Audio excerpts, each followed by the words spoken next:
Welcome to Role-Playing History, the podcast where we explore the history of role-playing games. I'm Wayne Davis, and I'll be your guide for today's tour. Episode 88, Iron Crown Enterprises and RoleMaster.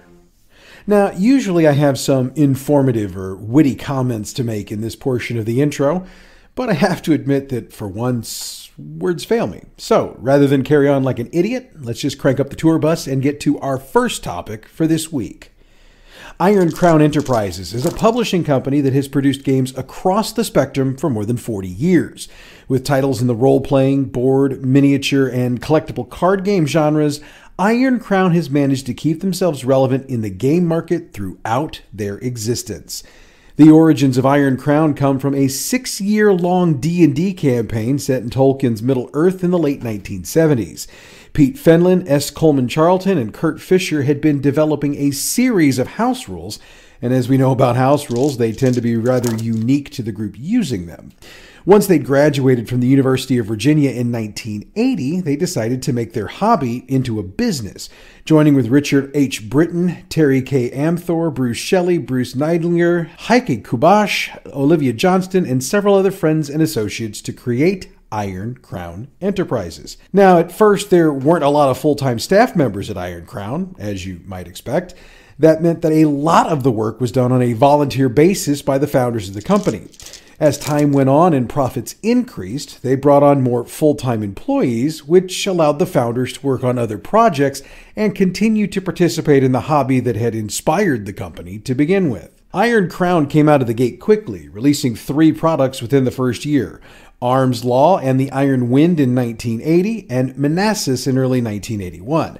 Now, we'll cover Arm's Law a little bit deeper a little later on, as it's the game that would eventually become RoleMaster. The Iron Wind was a system generic campaign, which meant it could be used for any fantasy game, and it was set on a fantastic island. It would eventually become known as the first release for the RoleMaster campaign. Manassas was a war game set in Virginia during the American Civil War. At this juncture in Iron Crown's history, their role-playing game offerings were centered more on supplements, working much like Arm's Law would for pretty much any game system. Spell Law and Character Law were released in 1982, and Campaign Law was released in 1984. Again, we'll expand on these later since they are also components of RoleMaster. Iron Crown also continued releasing supplements for what was known as the RoleMaster series, continuing off the work begun with the Iron Wind. Iron Crown really took off when they acquired the license from Tolkien Enterprises to produce role-playing game materials based on The Hobbit and The Lord of the Rings. An interesting fact here is that as the story goes, Iron Crown got the license because apparently nobody had ever bothered to inquire about a license for that purpose before, so Tolkien Enterprises granted it to the first company that ever asked. It was an exclusive worldwide license, and Iron Crown took full advantage, publishing a campaign and adventure guidebook for Middle-earth in 1982. Again, it was a system generic release, though it should be noted that since the home game that inspired the company was based on Middle-earth, they made sure it would work for AD&D along with the other possible systems. Iron Crown upped the ante shortly after this, acquiring the rights to expand their offering to a full-on official fantasy role-playing game based on Tolkien's Middle-earth. In other words, this would be the first official game bringing in the elements of The Hobbit and The Lord of the Rings. Called Middle-earth Role-Playing, it was released in 1982, and according to all reports, it quickly became the second best fantasy role-playing game. Of course, AD&D was still number 1, but they had picked up some serious competition. Iron Crown decided to expand their offerings beyond Tolkien fantasy, adding 2 science fiction games to the line. Space Master came first in 1985 and was followed by Cyberspace in 1989. A year later, they released a space miniatures game called Silent Death. It was based on Space Master, but the mechanics and rules were simplified for the miniature gamer. Silent Death was released in 2 editions, and supplemental books were also released, along with a fair number of lead miniatures as well. Now, before you get all up in arms about them using lead for minis, you have to remember that at that time, pretty much all the minis on the market were lead, so they really weren't doing anything any differently than any other company. The technology to produce minis from materials like we use today was exceptionally expensive and therefore not conducive to producing profits when releasing minis to the wide market. RoleMaster saw a significant increase in its production at that time, and that's because it turned into its own fantasy world that was tied to RoleMaster, and again, we'll expand on that when we cover RoleMaster in a little bit. In 1986, Iron Crown closed on a deal to take over all of the production and distribution for Hero Games, and when Hero Games' staff started leaving for other jobs, Iron Crown took over the creative side of the business as well. Now, Iron Crown wasn't content to just sit on the progress they'd made to this point, and once again branched out into other areas of the gaming business. Specifically, they started producing solo adventure books. Tolkien Quest, later changed to Middle-earth Quest, came out in 1985. Sherlock Holmes solo mysteries dropped in 1987, and Narnia solo games came out in 1988. For the record, each of these were set up to be entire lines of books, but then things started getting a little bit, let's just say, hinky. Let's start with Tolkien Quest. So what Iron Crown and Tolkien Enterprises didn't realize at the time was that the Tolkien Quest books technically violated the contract with the licensee for Tolkien books, and those involved with that were George Allen and Unwin. It's not that Tolkien Enterprises were stupid or unaware. It was their belief, shared by Iron Crown, that the Tolkien Quest books were games, so they were covered under the game license. However, Allen and Unwin argued that the format as published blurred the line between game and book, and therefore stepped into their license. Iron Crown was forced to recall all the books in the Tolkien Quest line and destroy them, and as you might expect, that cost the company a pretty penny. In 1988, Iron Crown went back to the negotiating table with Tolkien Enterprises, George Allen, and Unwin, and an agreement was made to allow Iron Crown to publish 4 Middle-earth Quest books: A Spy in Isengard, Treason at Helm's Deep, and The Mines of Moria in 1988, and Search for the Palantir in 1989. Lest you think that was the only headache Iron Crown ran into with solo adventures, you'd be wrong. While the initial dispute over the Tolkien books was going on, Iron Crown ran into issues with the Narnia line as well. Long story short, Iron Crown was made aware that the company they licensed from did not have the rights to license Narnia for a game. That led to Iron Crown suing that licensor, and the licensor went bankrupt. So, not only did they have to destroy another line of books, they didn't get any money out of their lawsuit. Okay, and we're still not done. By the time Iron Crown got done dealing with the Tolkien and Narnia debacles, the solo game book market took a dive, meaning that they were basically going to lose money on any books they'd try to publish. That led to them pulling the plug on all 3 lines they had going, which also meant they had to eat the losses for numerous books that were already in development at the time. It's been noted that when the Sherlock Holmes solo mystery books were recalled, it was a huge number of returns, which once again cost the company a lot of money. Needless to say, even with the tremendous highs Iron Crown had seen prior to the solo adventure books, they'd lost enough money that they nearly went bankrupt.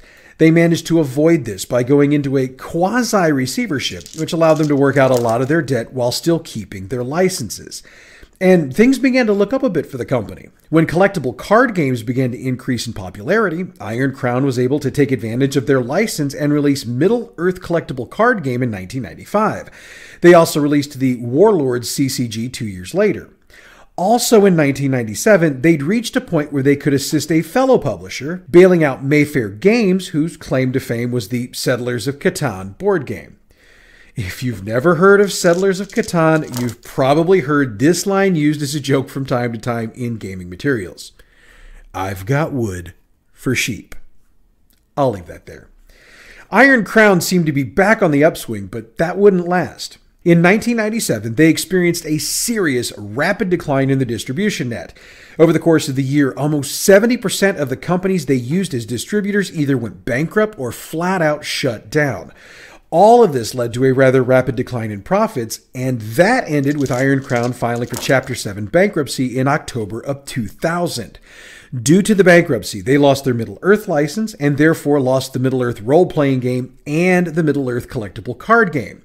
And since those were, by this time, their 2 biggest sellers, that meant they were pretty much kaput.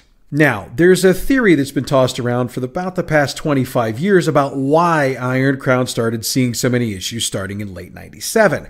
And the culprit that comes up most often is Tolkien Enterprises. For the record, there is no proof that they've ever done anything wrong or underhanded, so all of this is what we'd call rumor and innuendo. The rumor goes like this. With Tolkien Enterprises knowing the Lord of the Rings movies were coming in 2000, they wanted to free up their licenses in order to take advantage of the increased interest they believed the movies would generate. That would allow them to sign new licenses, and probably with terms much more favorable to them than many of the ones they already had.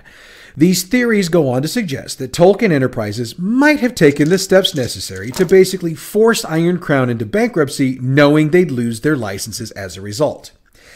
Now, that sounds like a pretty big reach, I'll grant you. However, there have been numerous reports over the years that Christopher Tolkien, who was in charge of the Tolkien estate and therefore in charge of the licenses, could be very difficult to work with or get along with. But with that being said, I've not been able to find anything that would lead me to believe he'd even want to take all the steps needed to pull off a coup like that. However, it's a theory that just won't seem to die, especially when you look at the most recent licenses granted for role-playing games that were much better deals for the estate. So, make of that what you will. We're not done with Iron Crown quite yet, though. In December of 2001, Argus Aldebaran LLC, which was an intellectual property ownership company, purchased all of Iron Crown's assets. The Iron Crown Enterprises name, as well as its assets, were then licensed to Molinar LLC, and they held onto the license until 2011. In 2011, Guild Companion Publications Limited got the license, and they kept producing the games still controlled by Iron Crown. In 2016, Argus Aldebaran merged with Guild Companion to form a single company, Guild Companion Publications. That company officially changed its name to Iron Crown Enterprises Limited on January 9th, 2017, and it maintains that name to this day. The new Iron Crown continues to publish materials, focusing on RoleMaster and their high-adventure role-playing lines.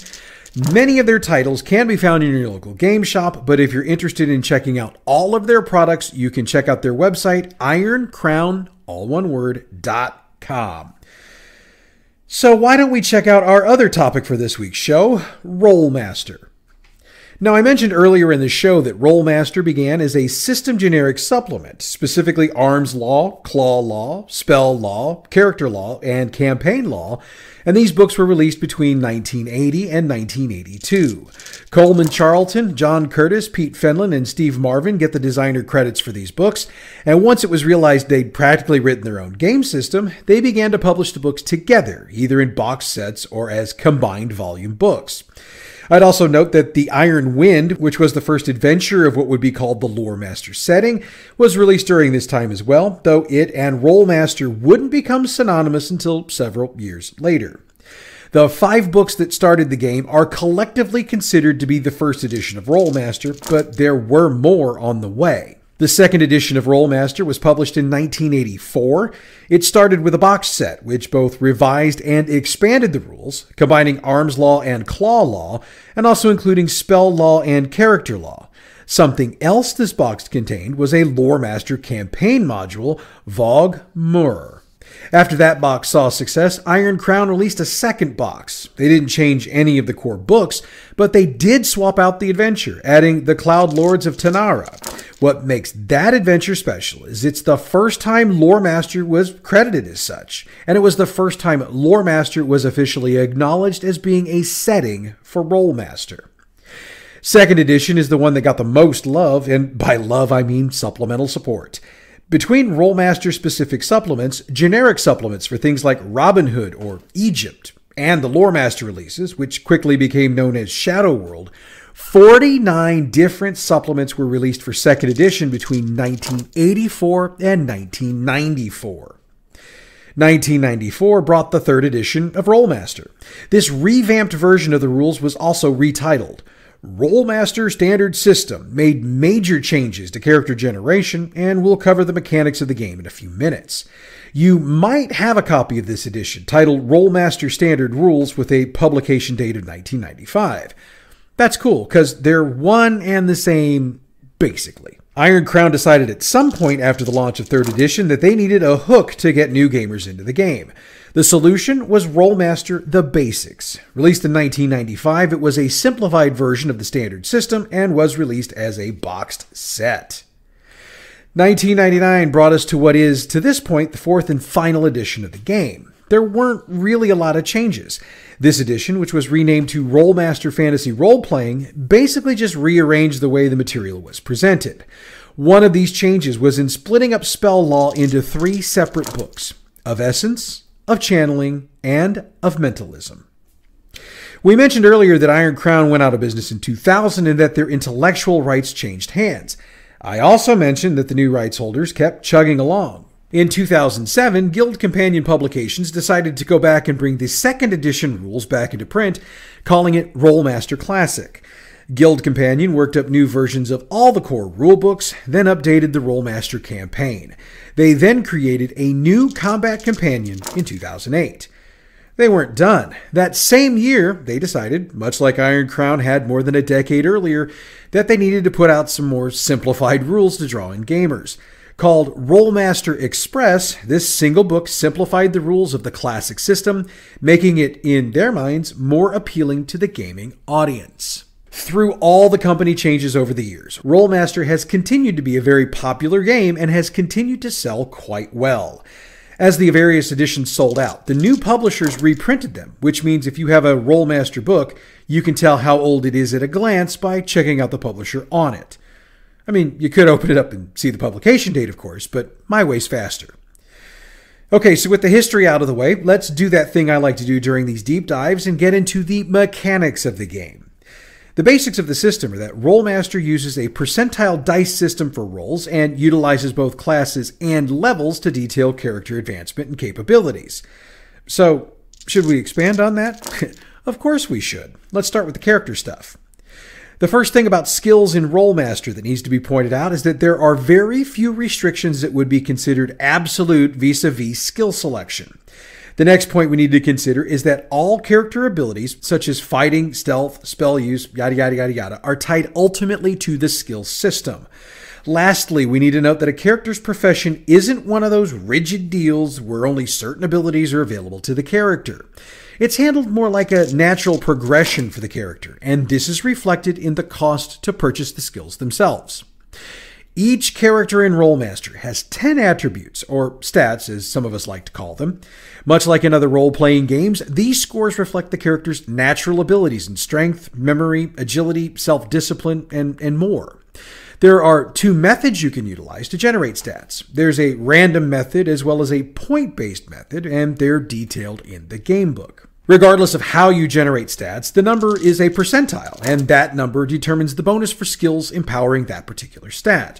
There's also a system in place that regulates the difficulty in increasing a skill. For example, raising a skill from 50 to 51 is pretty easy to do. Raising a score from 98 to 99, however, is damn near impossible. In other words, it's a system that forces the player to make hard choices in character advancement. Development points are another part of the character process. They're given at character creation, but also awarded as characters level up. They are primarily used to purchase skills, but in some versions of the game, they can also be used to buy training packages, which are basically bundles of skills, equipment, and contacts the character gains through training. Now, that particular rule is optional in those editions, and GMs can ignore it in favor of having their players build the characters completely from the ground up. One more note on skills here. They're purchased in ranks, and those work like most of us are accustomed to. The more ranks in a skill, the more capable the character is at doing things with that particular skill. They're used by taking the number of ranks, multiplying it by a set number determined by the total number of ranks in the skill, then added to the bonus from the relevant stat. That final number is the skill bonus, and as you'd expect, that's the number added to the dice during action attempts. Tell you what, let's move on to actually doing these tasks, then look at how combat works. Task resolution is actually pretty simple. The percentile dice are rolled, the appropriate modifiers are added, and the result is compared against a chart to determine the result. Yeah, I know. We tend not to like charts in this show, and for the record, there are a lot of charts in this game, including those that increase the realism of the game, though those particular charts are considered to be optional.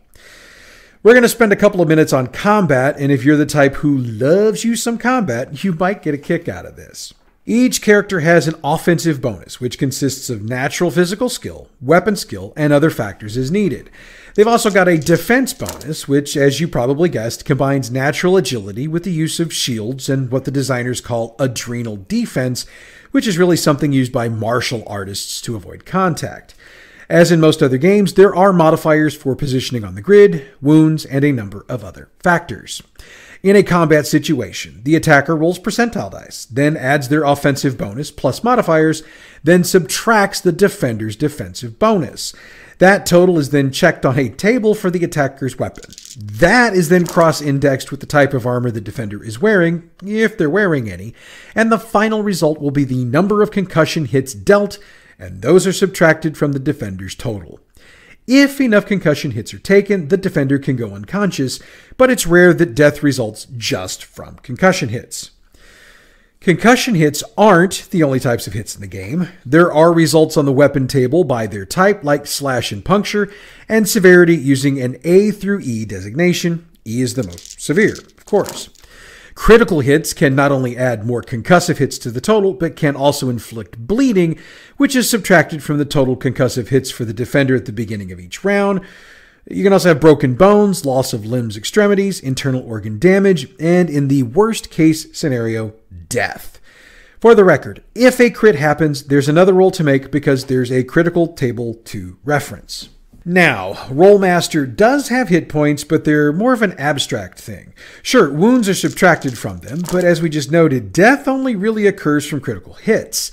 The other part of this that makes RoleMaster different from, say, D&D is the notation of the specific details of the injury as well as its location. In other words, loss of hit points isn't usually going to result in death. You'll go unconscious and need some medical attention down the line. One more point here. Specific injuries have injury penalties attached to them, and that basically means you either have issues in using this injured body part or you cannot use it at all. Loss of concussion points can also bring these types of penalties, but they're usually not quite as severe. By now, it's safe to say you figured out the way RoleMaster is laid out makes it a deadly game for characters. It places a focus on being properly and or sufficiently armed and armored, and the open-ended nature of rolls means you can either succeed greatly or fail tremendously, and the additional rolls you'd get can continue almost indefinitely. It also allows for great moments of drama, as it is possible, though highly unlikely, that a poorly armored preteen could take down a well-armored, battle-tested character with one lucky dagger hit. All of the charts and tables have led RoleMaster to pick up a couple of nicknames over the years: Chartmaster and Rule Monster. Based on what we've seen here, while the names are meant to mock the system, they're not entirely inappropriate. However, supporters of the game and system have argued for decades that the charts are completely optional, though to be honest, I haven't seen any evidence that supports that. Granted, I've never played or run the game, but my research didn't provide me with any proof to support a chartless RoleMaster game. As we begin to wind down today's show, let's check out a couple of reviews. Arlen Walker provided a review in the August 1984 edition of Arcane Magazine. He began by asking if the $48 retail price for the second edition box was really worth it. He went into great detail, breaking down all 5 books in the box before providing his conclusion. Quote, "Is the RoleMaster system worth the $48 then? The answer is a resounding maybe. If you want a freer, more open game than you're currently playing, I'd say it's probably worth it. Even with the inconsistencies noted, it still allows more freedom of choice than almost any other game. Although the physical size of the game is rather imposing, the actual mechanics can run rather smoothly and simply." End quote. Rick Swan took on the updated Arms Law book in his September 1995 review for Dragon.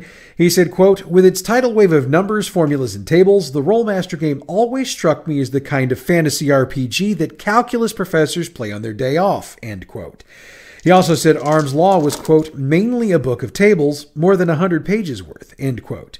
He gave the game a 4 out of 6 rating and concluded, quote, If you read computer manuals for fun, if you get misty-eyed thinking about your high school algebra class, if you wonder why your friends complain about something as trivial as filling out tax forms, then RoleMaster ought to be right up your alley. Arm's Law is as good a place as any to begin your investigation." End quote. When we covered the Arcane 50 Greatest Role-Playing Games poll a few weeks back, RoleMaster came in at 15, and here's what Paul Pettingill had to say. Quote, "Often used as an archetypal example of complex role-playing systems, RoleMaster is a very numbers-heavy game that also relies on the use of a lot of tables. Most notable are its notorious critical hit charts, which are subdivided by damage type and describe various horrific wounds in graphic detail. If you're looking for a highly detailed and fairly complex system, RoleMaster has a great deal to recommend it. The rules are fairly well organized and very flexible, easy adaptable to a wide variety of situations. On the other hand, if you're not one for tables and calculations, it's probably not going to ring your bell." End quote. And with that, we've come to the end of today's tour. Next week, we cover HOL.